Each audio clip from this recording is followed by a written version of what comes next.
बलात्कार की घटनाओं के मामले में लगातार आवाज उठाने के लिए आवाज फाउंडेशन नामक संस्था लगातार प्रयासरत रहती है। इस संस्था ने दिल्ली की बेटी निर्भया के लिए लड़ाई लड़ी है, तो हाथरस की बेटी के लिए भी मैदान में डटी रही। अब सीतापुर की 9 वर्षीय बच्ची के बलात्कार व विभत्स तरीके से हत्या हो जाने के बाद पीड़ित परिवार को इंसाफ दिलाने के लिए आवाज बुलंद किए हुए है। लखनऊ में होटल इंडिया अवध में प्रेस कॉन्फ्रेंस में आवाज फाउंडेशन की राष्ट्रीय अध्यक्ष सुषमा मौर्य ने कहा कि बात राजनीतिक गलियारे की नहीं है, पर इतना जरूर है कि जब भाजपा का नारा ही यही है कि बेटी पढ़ाओ बेटी बचाओ, तो इस सरकार से सवाल यही है कि बच्चियों के साथ बलात्कार व हत्या का सिलसिला आखिर क्यों नहीं रुक पा रहा है, या आधिकारिक तौर पर पीड़ितों को इंसाफ क्यों नहीं मिल पा रहा है।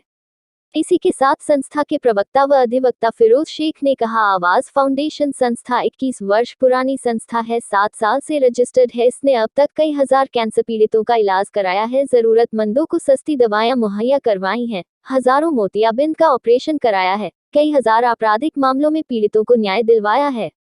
ये संस्था मुंबई से अपने सामाजिक कार्य को देश के कई हिस्सों में अंजाम देती है। अब इसकी एक शाखा उत्तर प्रदेश में खोलने जा रही है, जिसका संचालन राजधानी लखनऊ से किया जाएगा, जिसकी बागडोर सुकन्या कुशवाहा संभालेंगी।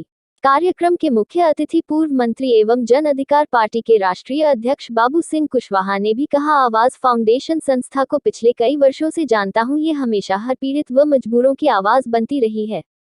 प्रेस कॉन्फ्रेंस में सीतापुर का वो पीड़ित परिवार भी मौजूद था, जिसकी 9 वर्षीय मासूम बच्ची के साथ वहशियों ने बलात्कार करके उसको मार डाला, जो एहसास से आया था कि मीडिया बंधुओं के माध्यम से जिम्मेदारों तक आवाज पहुंच सके और मेरी मासूम बच्ची की आत्मा को इंसाफ मिल सके।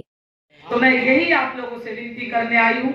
हम सभी जो यहाँ बैठे हैं, हमने कोरोना में अपनी जान की बाजी लगाकर काम किया, हमको कोई मौत का डर नहीं। हम कंधे से कंधा मिलाकर अपने मजदूर भाइयों के लिए, बहनों के लिए हमेशा चलते आए और आगे भी करेंगे। लेकिन हम उत्तर प्रदेश में एक अपराध मुक्त प्रदेश चाहते हैं, इसीलिए हम लोगों को आज आपकी मदद की आवश्यकता है। यहाँ पर जो सीतापुर से आए हैं, राज उनको लेकर आइए, जो हम सुबह लेकर गए, लेकिन रात भर बिटिया का पार्थिव शरीर गांव में पड़ा था। पर बिटिया के पिता के मुंह से सुन लीजिए कि बिटिया का पार्थिव शरीर गांव में नहीं था, पुलिस थाने में था। तो ये मीडिया निष्पक्ष होकर दिखाए ये चीज, बस यही है। क्योंकि जो पुलिस बोल रही है वो अलग बोल रही है, और माँ और पिता यहाँ सामने हैं, आप इनसे सवाल कर सकते हैं।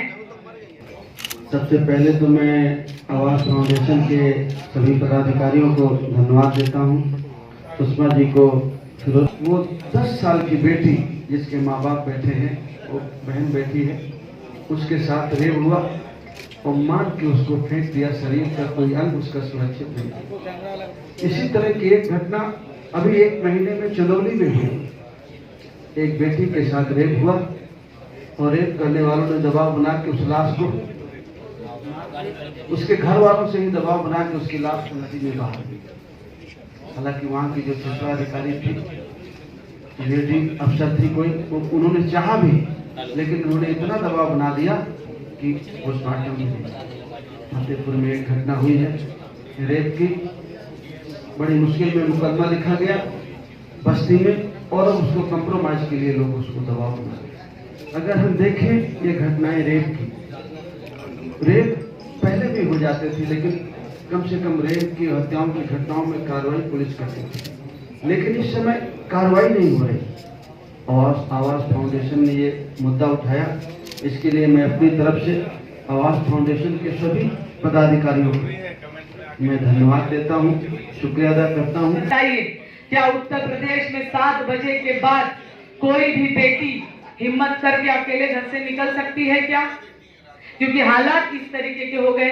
हमने इस पर कई बार लड़ने की कोशिश की, हमने कोई पत्रकार नहीं बुलाए, कोई पेपर में नहीं डाला, लेकिन हमने PIL लगाई सुप्रीम कोर्ट में, हमने हाथरस पे PIL लगाई, फतेहपुर कसगवा पे PIL लगाई। कई बार जहां बलात्कार हुआ, चाहे बाराबंकी का हुआ, हम लोग हर जगह गए, लेकिन कहीं ना कहीं हमने देखा कि पूरा प्रशासन उन बलात्कारियों के साथ खड़ा हो जाता है। और आपको मैं बताती हूँ, मुझे आपसे मदद चाहिए, मैं यहाँ पे आपसे मदद मांगने के लिए आई हूँ। मैंने कोरोना में मेरे देश के प्रति अपनी जवाबदारी समझी, फिरोज सर ने अपने देश के प्रति जवाबदारी समझी, बाबूजी ने अपने देश के प्रति जवाबदारी समझी। क्योंकि जब कोरोना में हम लोग पर डे का 3000 से 3600 से निकल, बिहार के मजदूर भाई, उत्तर प्रदेश के मजदूर भाई जब मुंबई से निकल रहे थे, तो आप न्यूज इंडिया का चैनल पर जाकर देख लीजिए कि आपने देखा होगा कि मजदूरों को चप्पल वितरण करने का काम एक संस्था ने किया था। वो आप ही की संस्था थी आवाज फाउंडेशन, जिसने 750 चप्पल बांटे थे। और आपको बता रही हूँ, उन मजदूर के पैरों को जब हम देखते थे तो किसी के पैर में एक चप्पल, किसी के पैर में चप्पल ही नहीं रहती थी, तो हमको पीड़ा होती थी। हमने नए पुराने चप्पल अरेंज करके उन मजदूरों के पैर में अपने हाथों से पहनाकर उनको भेजा। हमने उत्तर प्रदेश की योगी सरकार को लिखा, हमने नीतीश कुमार को लिखा और हमने महाराष्ट्र के मुख्यमंत्री उद्धव ठाकरे को लिखा कि हमारे मजदूर बच्चों की व्यवस्था की जाए लेके जाने के लिए, लेकिन इनकी तरफ से कोई व्यवस्था नहीं हो गई। लेकिन इसी कोरोना में बेटियों के साथ अत्याचार ये बढ़े हैं। आप कहते हो सोशल डिस्टेंसिंग रखो, पर क्या आपको लगता है कि कोरोना में कहीं उत्तर प्रदेश में अपराध कम हुआ?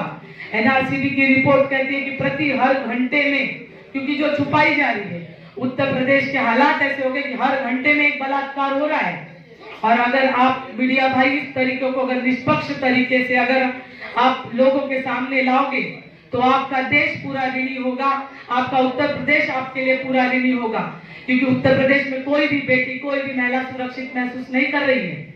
हमने बार बार हर तरीके से योगी सरकार को ट्विटर के माध्यम से, फेसबुक के माध्यम से, वीडियो के जरिए, पुलिस को कांटेक्ट करके उनको कहा कि आप अपना जो तरीका है ना वो थोड़ा सा सुधारिए। क्योंकि पुलिस ये किसी विधायक की नहीं होती, पुलिस ये किसी सांसद की नहीं होती, पुलिस ये किसी मुख्यमंत्री की नहीं होती, पुलिस ये जनता की सुरक्षा के लिए होती है।